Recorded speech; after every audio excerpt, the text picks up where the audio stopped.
राधे राधे दोस्तों। आप सभी का हमारे YouTube चैनल अध्यात्म भक्ति में बहुत बहुत स्वागत है। तो आइए सुनते हैं वैशाख महात्म्य के तीसरे अध्याय की कथा। तो बोलिए प्रेम से भगवान विष्णु की जय, माता लक्ष्मी की जय, सर्व देवी देवताओं की जय। नारद जी ने कहा, जो मनुष्य उत्तम ब्राह्मण को थकावट दूर करने वाली शैया अर्थात पलंग दान देता है, जिस पर वह ब्राह्मण शीतल एवं मंद मंद सुगंधित वायु से सेवित होकर सुखपूर्वक सोता है, संपूर्ण धर्मों के साधन से उसका शरीर निरोगी रहता है। इस दान से सब ताप शांति दूर हो जाते हैं। वह मनुष्य योगियों से भी दुर्लभ पद पाता है। जो मनुष्य वैशाख में धूप के थके हुए ब्राह्मणों को सुंदर श्रम नाशक पलंग दान करता है, वह मनुष्य हे राजन संसार के जन्म मरण और वृद्धावस्था के कष्ट नहीं भोगता।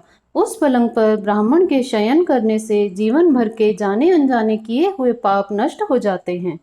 हे राजन, जैसे अग्नि के स्पर्श से कपूर जल जाता है, वैसे ही पलंग देने वाला मनुष्य निश्चित ही ब्रह्म पद पाता है। वह इसी जन्म में सब सुखों को भोगता है। उसके कुल की वृद्धि होती है, कोई रोग नहीं होता। उसे बड़ी आयु, निरोगता, यश और धैर्य मिलता है। उस धर्मात्मा के कुल में से 100 पीढ़ी तक कोई अधर्मी नहीं होता। इस मास में दान आदि करने का अपार फल होता है। वैशाख के धर्मों को इस तरह करने वाला धर्मात्मा पुरुष सब भोगों को भोग कर अपना शरीर त्यागता है। जो वेद पाठी ब्राह्मण को तकिया दान देता है, उसके सभी पाप नष्ट हो जाते हैं और अंत में ब्रह्म पद प्राप्त होता है। और यह दान करने से सबका आश्रय बनकर वह मनुष्य पृथ्वी का राज्य भोगता है। हे राजन, वह मनुष्य 7 जन्म तक सदा सुखी, भोगी, धर्मपरायण और विजयी होता है। फिर अपने सातों कुल समेत मुक्त हो जाता है। जो मनुष्य चटाई अथवा किसी प्रकार का आसन देता है, जिस पर पत्रशयी विष्णु भगवान स्वयं विराजते हैं, इससे जल में पड़ी हुई ऊन नहीं भीगती। वैसे ही संसारी जीव संसार के बंधन को नहीं प्राप्त होता है। चटाई को देने वाला पुरुष आसन और शैया पर आरूढ़ हो सब तरह सुखी रहता है। जो शयन करने के लिए चटाई और कंबल दान देता है, वह सब बंधनों से मुक्त हो जाता है। इसमें कोई संदेह नहीं। नींद से दुख घटता है, नींद से ही थकावट दूर होती है। चटाई पर सोने वाले को भी वही नींद मिलती है। हे राजन, जो वैशाख में कंबल का दान करता है, वह अकाल मृत्यु से छूटकर 100 वर्ष तक जीवित रहता है। धूप से व्याकुल ब्राह्मण को भी जो मनुष्य पतला वस्त्र देता है, उसकी पूर्ण आयु होती है और परलोक में परम गति मिलती है। कपूर भीतर की गर्मी को दूर करता है, अतः कपूर दान ब्राह्मण को दे तो मोक्ष मिलता है और दुख का नाश होता है। जो ब्राह्मण को फूल और कुमकुम दान करे तो सर्वभौम राजा हो सब प्राणी उसकी आज्ञा में रहते हैं और पुत्र तथा पौत्रों युक्त होकर सब भोगों को भोग मोक्ष पाता है। त्वचा और हड्डी के संताप को चंदन तत्काल दूर कर देता है। अतः जो चंदन दान करता है, वह तीनों पापों से दूर हो मोक्ष को प्राप्त होता है। जो जल में भीगी हुई खस, चंपा या कुशा दान करता है, हे राजन, वह प्राणी सब प्रकार के सुख भोगता है। सब देवता उसकी सहायता करते हैं, उसके सब पाप दूर हो जाते हैं और अंत में मोक्ष पाता है। जो वैशाख में गोरोचन और कस्तूरी दान करता है, वह तीनों ताप से छूटकर मोक्ष पद पाता है। जो मेष की संक्रांति में तांबुल और कपूर दान करता है, वह पृथ्वी के सारे सुख भोगकर निर्वाण पद प्राप्त करता है। जो मनुष्य सेवती और जूही दान करता है, वह सर्वभौम राजा होकर अंत में मोक्ष पद पाता है। जो वैशाख में केतकी और मल्लिका दान करता है, वह माधव भगवान की आज्ञा से मोक्ष पद पाता है। जो मनुष्य ब्राह्मण को सुपारी और अन्य सुगंधित द्रव्यों का दान देता है, और हे राजन, जो नारियल दान करता है, उसके पुण्य का फल चित्त लगाकर सुनो। वह 7 जन्म तक ब्राह्मणों के घर में जन्म लेता है और धनवान तथा वेद पाठी होता है। फिर वह सातों कुल समेत विष्णु लोक को जाता है। हे राजन, जो प्राणी विश्राम मंडप बना ब्राह्मण को देता है, उसके पुण्य के फल कहने को मेरा सामर्थ्य नहीं है।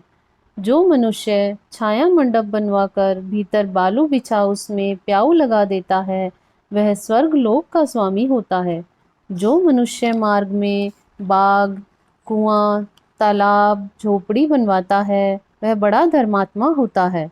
उसको पुत्रों से क्या। जो मनुष्य कुआं, तालाब, मंडप और प्याऊ लगवाता है, वह सधर्म का करना यही उसका पुत्र है। संतान 7 प्रकार की होती है। इन 7 में से जो एक भी नहीं करता, वह मनुष्य स्वर्ग को नहीं जाता। उत्तम शास्त्रों का सुनना, तीर्थ यात्रा, सत्संग, जलदान, अन्नदान, पीपल का पेड़ लगाना और पुत्र होना, ये 7 प्रकार की संतान देवताओं ने कही है। अन्य सैकड़ों धर्म करने पर भी मनुष्य को संतान नहीं मिलती। इसके लिए संतान की इच्छा करने वालों को इनमें से एक धर्म अवश्य करना चाहिए। पशु, पक्षी, मृग और वृक्षों को भी स्वर्ग सुख नहीं मिलता, फिर मनुष्य का तो क्या कहना। जो मनुष्य सुपारी, नागवल्ली, कपूर और अगर सहित पान दान करता है, वह निश्चय ही शारीरिक पापों से मुक्त हो जाता है तथा यश, धैर्य और लक्ष्मी प्राप्त करता है। रोगी रोग से छूट जाता है और निरोगी मोक्ष को पाता है। जो वैशाख में तापनाशक छाछ का दान करता है, वह विद्यावान और धनवान होता है। इसमें किंचित मात्र भी संदेह नहीं है, क्योंकि गर्मी की ऋतु में तक्र के समान कोई दान नहीं है। इसलिए मार्ग के कारण थके हुए ब्राह्मण को छाछ का दान करें। जो मनुष्य नींबू का रस और नमक डालकर छाछ का दान करता है, वह मोक्ष पाता है। जो गर्मी से व्याकुल ब्राह्मण को दही की लस्सी पिलाता है, हे राजन, उसके पुण्य का फल कहने की मुझ में सामर्थ्य नहीं है। जो वैशाख महीने में अच्छे चावल दान करता है, उसकी बड़ी आयु होती है और वह सब यज्ञों के फल पाता है। जो तेज रूप गौ का घी दान देता है, वह अश्वमेध का फल प्राप्त कर विष्णु भगवान के मंदिर में आनंद पाता है। जो मेष की संक्रांति में ककड़ी और गुड़ का दान करता है, वह सब पापों से छूट श्वेत दीप को जाता है। जो मनुष्य दिन के ताप की शांति के लिए ईख का दान करता है, उसका अनंत पुण्य होता है। जो सायंकाल में श्रम की शांति के लिए पान का दान करता है, वह सब पापों से छूटकर विष्णु की सायुज्य पाता है। जो सायंकाल के समय ब्राह्मण को फल और पान का दान करे, उसके पितरों को निश्चय ही सुधा पान मिलता है।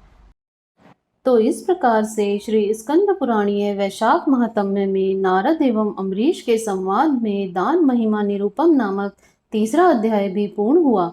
तो बोलिए प्रेम से भगवान विष्णु की जय, लक्ष्मी माता की जय, सर्व देवी देवताओं की जय। आगे के अध्यायों को सुनने के लिए आप हमारे चैनल को सब्सक्राइब कर रख लें और वीडियो को लाइक शेयर ज़रूर करें। धन्यवाद।